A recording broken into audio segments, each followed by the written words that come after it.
en travaillant avec lui, en lui faisant reprendre conscience de son authenticité, réexpérimenter son authenticité, il a retrouvé cette sérénité qui aujourd'hui lui permet de reposer son autorité.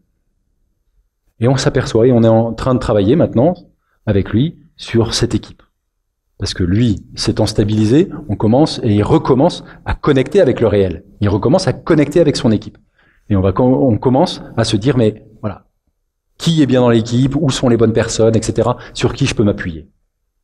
On a remis de la lucidité dans sa tête, de la clarté dans son projet.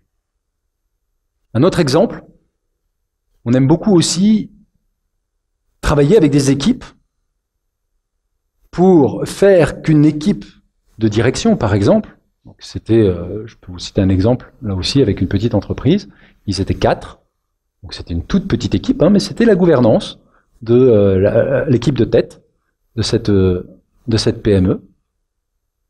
Et on a passé 2 jours formidables à faire en sorte que ils découvrent chacun leur authenticité, qu'ils découvrent l'authenticité du projet qu'ils étaient en train de vivre ensemble.